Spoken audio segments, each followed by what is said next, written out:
Hey, how you doing? Justin here. Today we are checking out Sheena is a Punk Rocker by the Ramones. What an all-time punk classic this one is. Fantastic song.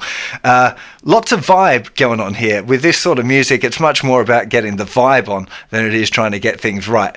That said, I've cheated a little bit here when I did the little playthrough at the beginning, and I used down and up strumming because I found trying to do all down strumming, I couldn't get the little slide in the chord and I couldn't sing it properly at the same time. I'm not exactly sure why that is. Might need to do some practice myself.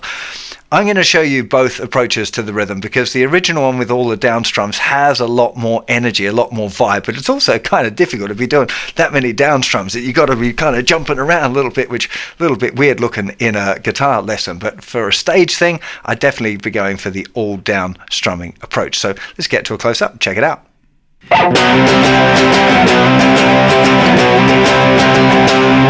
Now this first riff is awesome. It's like a classic rock and roll riff really that the punks hijacked, used it to great effect.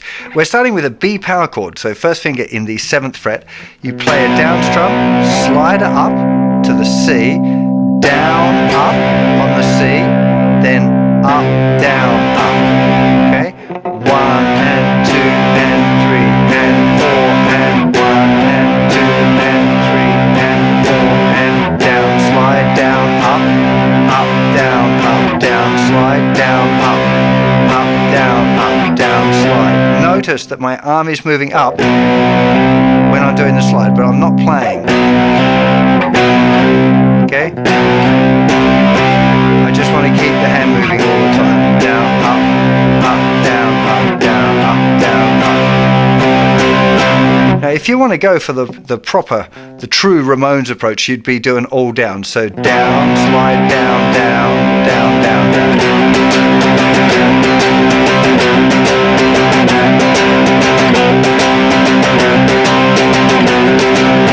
One and 2 and 3 and 4 and 1 and 2 and 3 and 4 and 1 and 2 and 3 and 4 and... Okay, it sounds a lot more authentic because it's just got so much more energy, but it makes it very, very difficult to sing and do that at the same time. Let me take you through the chord progression now, and I'm going to just strum once for each bar, so it's very clear you know how many bars you should be doing on each chord. So we start with the C. Well, the kids are all hopped up and they're ready to go. They're ready to go now. They're G, their surfboards and they're G into a disco. C, go, go. Then A minor, but she just F and stay. A minor, but had to F away. C, well, New York C chord really has it. G, oh yeah, oh yeah. 1, 2, 3, 4. Okay, that's the verse. So it's fairly, not complicated, but there's a bit going on there. So we got 4 bars of C, 2 of G and 2 of C. So it's almost like a 12-bar blues sequence in the key of C, but it stops there and then it goes A minor to F, A minor to F, then C, C, and then 4 bars of G. Always helpful, I think, to write chord progressions out like that if you're struggling to remember them. Just seeing them written down, especially if you do it yourself. I usually do like 4 chords per line. I find that a helpful kind of division of the chords that, you know, makes it a little bit easier to remember the stuff. So let me just play through that one more time. Well, the kids are all hopped up and they're ready to go. They're ready to go now. They got their surfboards and they're ready to the discotheque. Go, go. But she just couldn't stay. She had to break away. When New York City really has it all. Oh yeah, oh yeah. Now, one thing I should point out here is where the chords are played. Now, all of the chords in this song have got a couple of different positional possibilities. Now, what I mean by that, so C can be played here, root note, 3rd fret, 5th string, F and G on the thicker string root, 1st fret, 3rd fret respectively, or we can play C chord up here with the 8th fret on the thicker string and then the F and the G on the 8th and 10th fret on the 5th string. Now, There's not really a right or wrong here. The original recording has overdubbed guitar parts, particularly in the choruses. You can hear both parts going. It seems live that it was nearly always played here.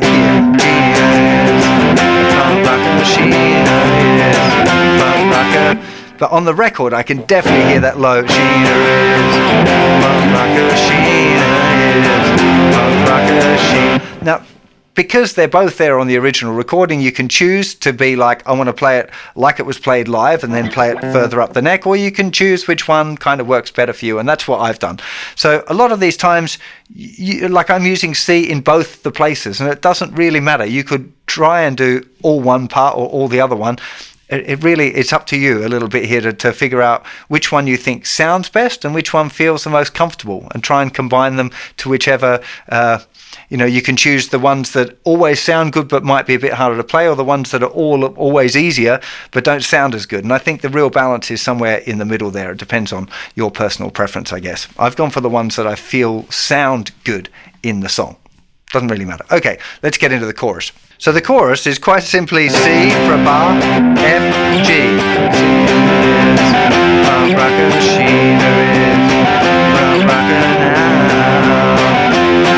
And again, Sheena is, punk rocker, Sheena is, punk rocker, Sheena is, punk rocker now.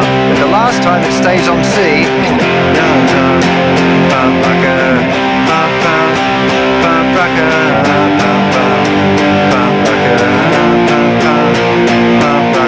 And there's this little, I guess you'd call it a post-chorus, which is F to C to G to B flat. Now again, you could choose to do it here, F, C, G, B flat. I feel like it wants to go down to that low F and then kind of gradually creep up into.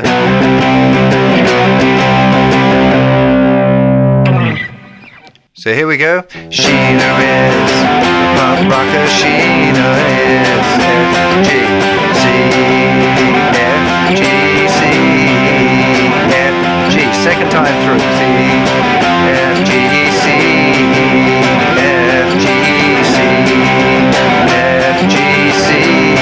Stay there in the post chorus. C. Rocker, G, B flat, that's the 6th fret of the thickest string, and then back.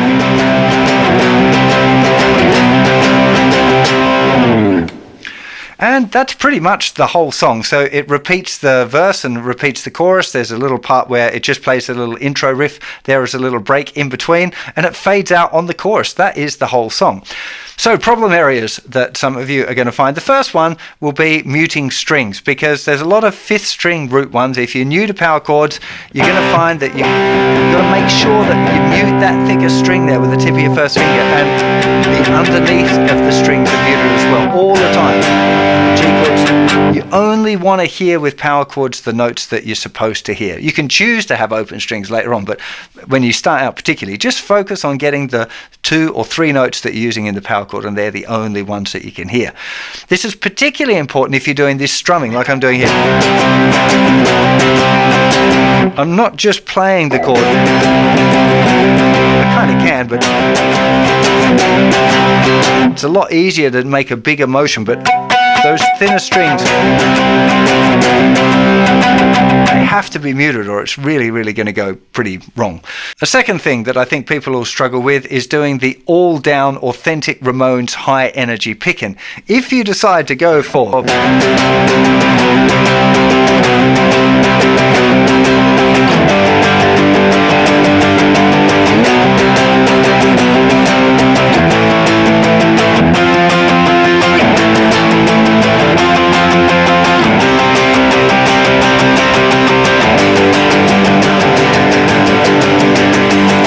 my hand's starting to get pretty tired.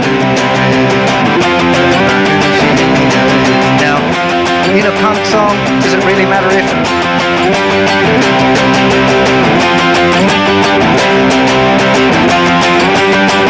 In fact, it's a little bit easier to go. It's a little easier to go into that rhythm at the beginning there, but it's just like, oh gosh, it gets hard, you know. Practice is the answer, right? If you want to play in a Ramones tribute band, you want to get those muscles well primed, because most of the songs are going to be like that. If you check out some of the live versions of this song, they go fast, way faster than that. In fact, it's almost to the point where I'm not even sure he's able to do all of the eighth notes all of the time. Definitely Joey ain't getting all of the words out, that's for certain.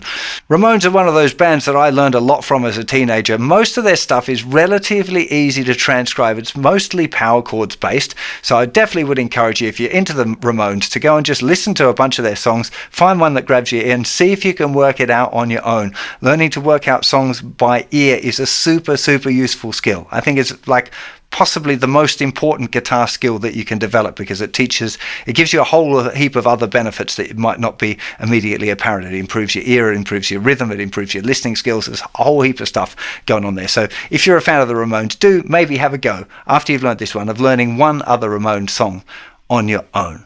Just have a go. Some of them only got 3 chords, right? You can listen to it and hear, oh, this one sounds pretty simple. I'll choose this one. Anyhow, really hope you enjoy it. As usual, if you're struggling with power chords, there's loads of lessons on power chords over on the website. A whole lesson in the beginner's course that covers all of the finger positions, the root notes, how to do the string muting, how to shift between the different chords, little tricks for all of that sort of stuff. So if you're struggling with the chords, do go and check that out. You'll also find, as part of that lesson, a list of other great power chord songs. I definitely encourage you, if you're working on your power chords, to get a few tunes, some that cover the sliding up and down the fretboard, some that do string crossing, that kind of stuff.